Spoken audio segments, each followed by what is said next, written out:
Doctor Shyamaprasad মুখার্জির সেবা ও সাংস্কৃতিক মঞ্চের উদ্যোগে আয়োজিত হলো রক্তদান শিবির ক্যাম্প। শুধু তাই নয়, তার পাশাপাশি ছিল বাচ্চাদের বসে আঁকা প্রতিযোগিতা, কম্বল বিতরণ অনুষ্ঠান ও আরও অনেক ধরনের অনুষ্ঠান। বিবেকানন্দের জন্মদিন উপলক্ষে এই অনুষ্ঠানটি আয়োজন করা হয়। অনুষ্ঠানে উপস্থিত ছিলেন বিজেপি সাংসদ সমীক ভট্টাচার্য, বিজেপি নেতা তাপস রায়, প্রাক্তন কেন্দ্রীয় মন্ত্রী সুরেশ রানা, এছাড়াও ছিল বিশিষ্ট মানুষজনেরা ও কর্মীবৃন্দরা। এই দিন বহু মানুষ এই রক্তদান শিবিরে রক্ত দিতে দেখা যায়। সমগ্র অনুষ্ঠানটি আয়োজন করা হয় বারাসাত 111 বিধান পার্ক ব্লক বি সন্নিকটে।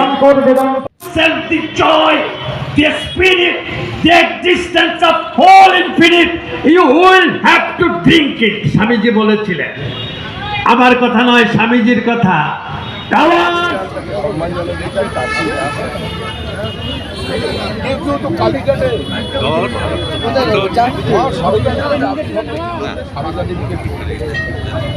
আর কেউ আমি বিবেকানন্দের ওপরে উত্তরাধিকারীকে দেখতে পাই, বিবেকানন্দের ছবির ওপরে যুবরাজের ছবিটা, এটাই তো পশ্চিমবঙ্গের বর্তমান চিত্র, এটাই তো এগিয়ে যাবে। বাংলাতে যেটা দেখা যাচ্ছে, আমরা শরদোৎসবের সময় একত্রিত হতে পেরেছি, যেটা আমাদের খুব দরকার ছিল। আজকে স্বামীজির জন্মদিন উপলক্ষে আমরা সকলে মন প্রাণে স্বামীজির জন্মদিনটা সকলে এসে আমাদের একটা রক্তদান শিবির হয়েছে। অনেকে এসে আমাদের আশীর্বাদ করে গেছে যে এরকমভাবে তোমরা এগিয়ে চলো, আর স্বামীজির দেখানো পথে আমরা এগোচ্ছি। এইভাবে যাতে সকলে আসেন আর সমাজবাদীদের যাতে উদ্দেশ্য ছিল এটা হয়েছে, এটাই আমাদের বড় পাওয়া।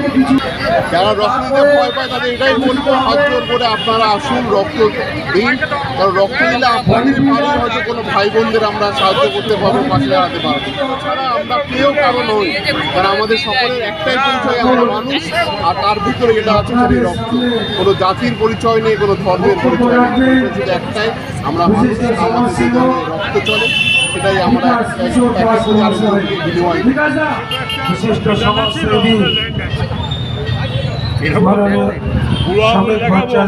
কিছুই মানবো না, তো এটা এখন জুডিশিয়ারির কাছে এটা একটা চ্যালেঞ্জ।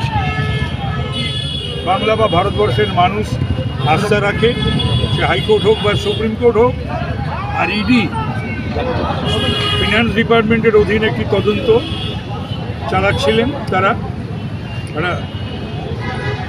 ইনভেস্টিগেটিং ইনস্টিটিউশন, এবং এরা মোটামুটি পিএমএলএ এরা আর্থিক এই ট্রেল, মানি ট্রেল, এগুলো করে থেকে থাকেন। এখানে একজন অসুস্থ হয়ে পড়েছেন, সেখান থেকে বেরিয়ে আসবে। অসুস্থ হয়ে পড়েছেন, দয়া করে ডাক্তারবাবুকে অনুরোধ করা হচ্ছে আপনারা স্টেজে আসুন। পুতুল দিয়ে সেন্সলেস হয়ে গেছে, এই যে সমস্ত দয়া করে যে কোনো ডাক্তারবাবুকে অনুরোধ করা হচ্ছে আপনারা মানি স্টেজে ট্রেলের সঙ্গে আসুন। যুক্ত কি কয়লা घोटाला नाकि कोयला मामला संगे जयंती के अवसर पर जिस तरह का शानदार कार्यक्रम यहाँ आयोजित हुआ है, तो मैं बहुत बहुत बधाई देना चाहता हूँ।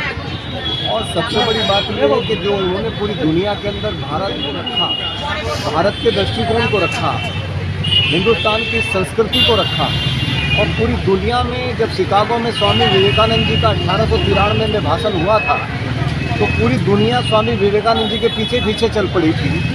और मैं गर्व से कह सकता हूँ कि स्वामी विवेकानंद जी भी बचपन में उनका नाम नरेंद्र था, तो एक नरेंद्र वो थे और एक नरेंद्र मोदी हैं। आज उन्होंने पूरे भारत को एक साथ लेकर के पूरी दुनिया में भारत का डंका बजाया है। तो एक हमारे स्वामी विवेकानंद जी